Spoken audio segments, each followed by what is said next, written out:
Salve, meus amigos e minhas amigas, tudo bem com vocês? São Paulo venceu o Curitiba fora de casa no Couto Pereira, vitória muito importante para o São Paulo. Vou falar sobre essa partida, tem alguns jogadores que eu gostaria de destacar positiva e negativamente, mas uma vitória muito importante. Antes de falar sobre esse jogo, peço para você se inscrever no canal, deixar o like, galera, é muito importante. Eu sei que é chato todo mundo pedindo like em todos os canais que vocês assistem, mas se não fosse importante a gente não pediria, bicho. É muito importante o like, muito importante. Hypar o vídeo também, então por favor eu conto com vocês, falou? Ó, o São Paulo está voando abaixo do radar. O São Paulo está voando abaixo do radar. Ninguém tá falando do São Paulo. Na Casa TV a gente faz o programa diário ali, eu apresento o Geral Casa TV, a gente fala de vários clubes, Palmeiras, Flamengo, Fluminense, Botafogo, Cruzeiro, Corinthians, até o Grêmio de Luiz Castro, etc, etc, Bahia do Rogério, etc.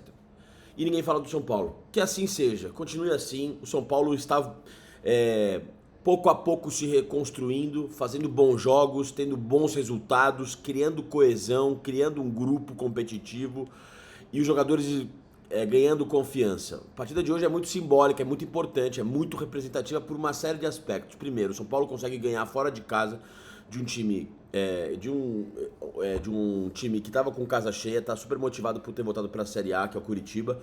No Couto Pereira, que é sempre jogo chato. É sempre jogo chato. Não é jogo mole ganhar. E para esse time do São Paulo, que precisa se provar fora de casa, é fundamental vencer fora de casa. Mostrar que consegue ser competitivo e vibrante longe do Morumbi. Eu falei isso no meu vídeo pós-jogo do São Paulo e Bragantino, como era importante uma vitória fora dos domínios, porque antes tinha sido só a Ponte Preta. Agora temos uma segunda vitória contra o time de Série A, na sequência, contra o Curitiba. E com time reserva. O São Paulo jogou com time reserva. Se você quiser falar, pô, Rafael, Arboleda, Alan Franco são titulares, beleza. Então o São Paulo jogou com time misto. Mas muito mais reserva do que titulares. E o São Paulo jogou bem, competiu, teve controle do jogo muitas vezes. E quando eu falo de competir, tem um dado que passa muito batido às vezes nas análises esportivas, mas que eu tento sempre, quando eu bato o olho num jogo, dar uma olhada nisso, que é o número de desarmes e o número de faltas cometidas. O São Paulo, em dado momento do jogo, estava 14-3 em falta, ou seja, o São Paulo mordeu o tempo inteiro. Mesmo que seja faltoso, a falta pode ser sim uma estratégia, uma forma de ser competitivo, uma forma de bloquear o adversário. E o São Paulo bloqueou, neutralizou o Curitiba, que tem bons valores. Aquele Lucas Rony é bom jogador, o William, meio de campo, é bom jogador também, inteligente. Então o São Paulo conseguiu morder o tempo inteiro. E esse time, quando morde, quando briga por cada palmo de campo, é um time chato de vencer. É um time competitivo, é um time que pode fazer frente. Faltava essa competitividade, essa faca entre os dentes fora de casa. Mostrou isso contra o Bragantino, mostrou isso hoje.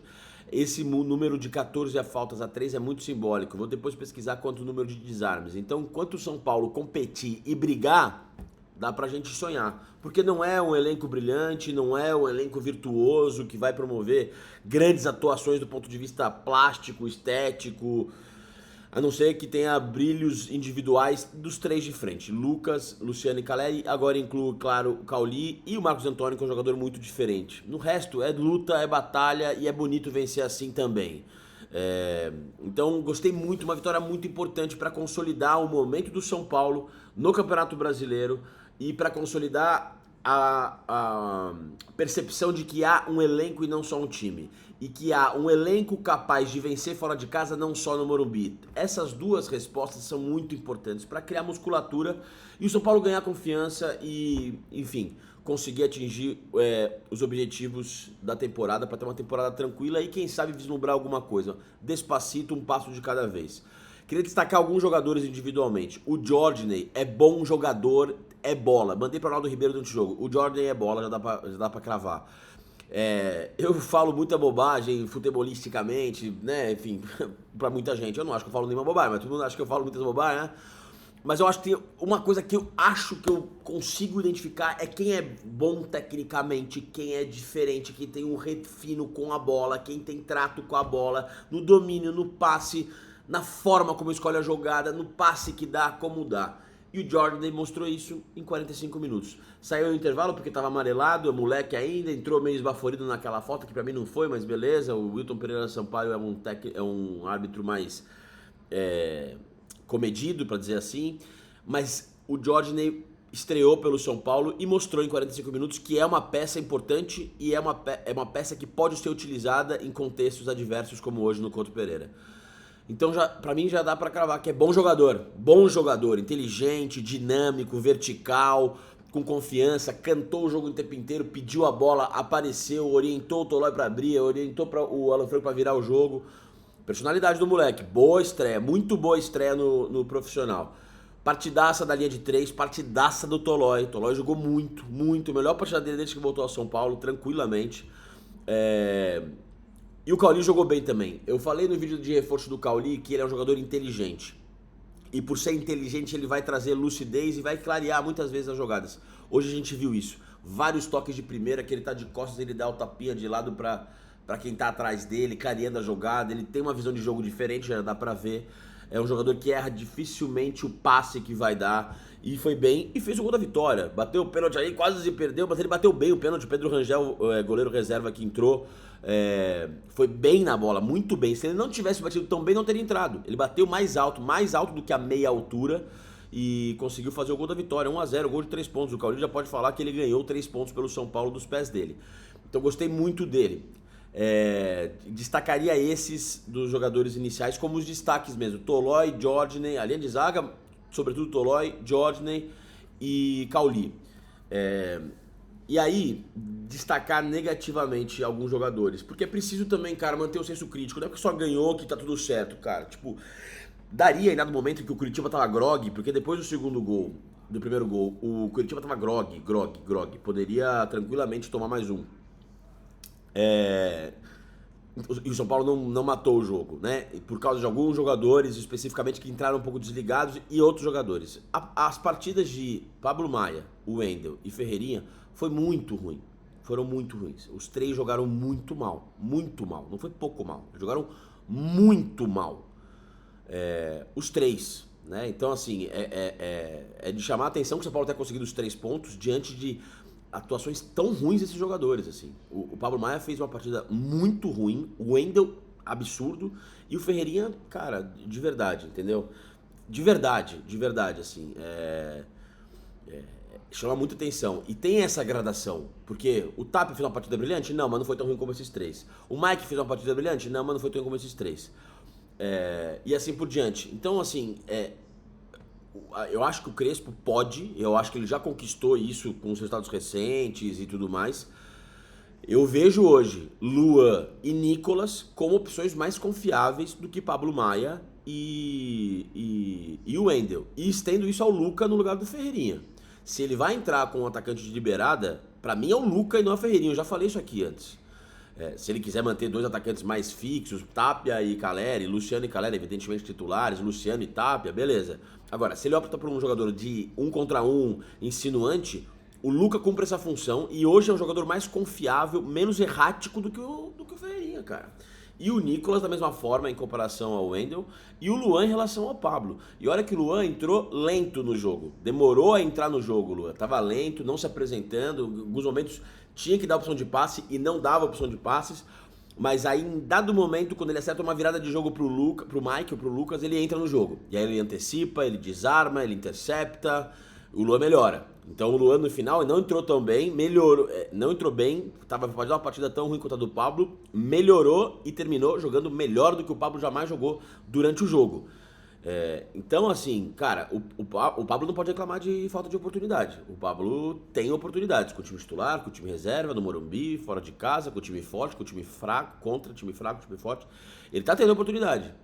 Talvez seja o caso de preservar o Pablo. Ele tá evidentemente sem confiança. Você vê que ele erra um passe e ele levanta a cabeça em forma de lamento. Mas é um moleque que bota a cara, é um moleque valioso, tem que cuidar do Pablo. Por isso mesmo eu acho que ele tem que ser preservado. Colocar o Luan, enfim, acho que eu não tenho a menor dúvida quando eu falo que o Luan, Nicolas e Lucas são opções mais confiáveis. O Wendel não está jogando bem, tá errando tudo.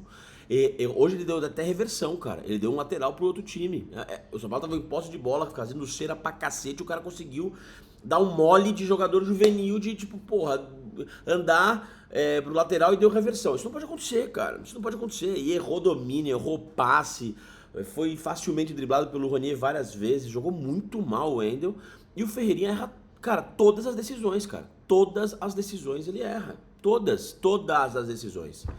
É muito difícil, cara. A bola cai no Ferreirinha, eu já fico, pô, reticente. Assim. Ele vai driblar 1, 2, porque ele é muito bom no 1 contra 1, muito bom.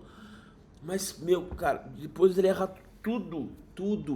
Quando é pra... Cara, hoje teve um lance, tava desenhada a jogada, que ele recebe o tapa e tá correndo, era só dar um tapa pro Tapia, ele vai lá, não dá o tapa, depois ele dá um drible de calcanhar, é puxado e é falta pro São Paulo. Aí parece que ele fez uma boa jogada, mas ele não fez uma boa jogada, tá ligado? Tipo assim...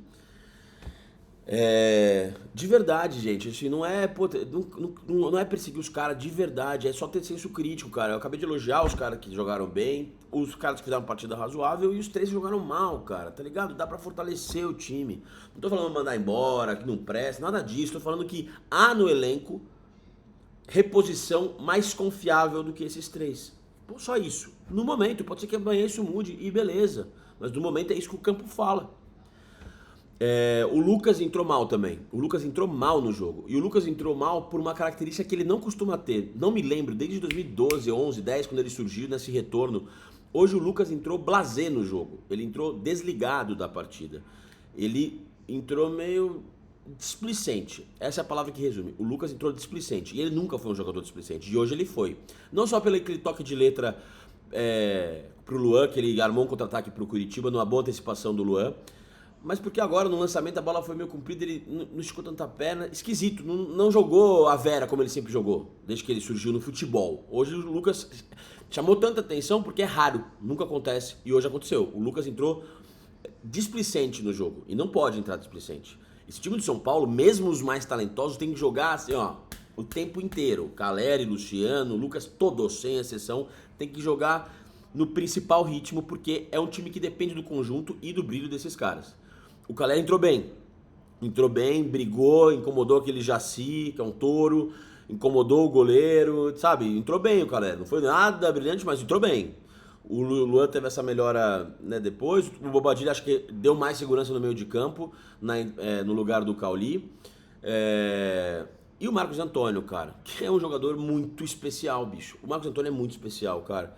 É um jogador que é isso, galera, o que eu falo aqui de jogador inteligente, não é o jogador mais rápido, o jogador que mais marca gol, que dá mais assistência, mas é um jogador que não aparece nos melhores momentos, não aparece em nenhum melhores momentos, em nenhum sofá score da vida, mas ele muda completamente o dinamismo do time, a cara do time, as jogadas do time, do lado direito, do lado esquerdo, se vai dar o passe, se vai segurar, como vai rodar, e ele tranquiliza os demais, porque ele se oferece, pede a bola e... Os caras desafogam e ele canta o jogo pros caras o tempo inteiro. Então, ele tranquiliza, ele acalma, ele faz o time ficar mais concentrado, mais tranquilo para fazer o jogo. Jogador muito valioso, muito valioso. O Marcos Antônio é, assim, absolutamente indispensável. O São Paulo que fique com ele, se renovar, é uma extraordinária notícia a permanência do Marcos Antônio. Então entrou Marcos Antônio, Bobadilha, Caleri, Lucas e Luan. É isso aí. E então, grande vitória do São Paulo, premiando mais uma vez o Crespo, que mudou o sistema para 3 zagueiros, fora de casa, se mostrou uma escolha acertada. O São Paulo estava sólido para tentar mitigar a falta de entrosamento dos jogadores reservas. O Crespo mexeu bem também e premia um trabalho que engrenou, um trabalho que está criando forma, os jogadores com confiança, o clima melhorou depois que o câncer saiu do São Paulo. É isso. Mas continuamos, despacito, voando abaixo do radar. Enquanto não falar da gente, tá tudo bem. Enquanto a gente conquistar os pontos, vencer e jogar a Vera, competindo, querendo ganhar, tá tudo certo. Grande vitória do São Paulo, rapaziada e mulherada que tá aqui. Falou? Deixa o like, compartilhem esse vídeo. É importante pra caralho deixar o like e hypar o vídeo. Falou? Vamos. Valeu, queridos. Boa noite. Um beijo.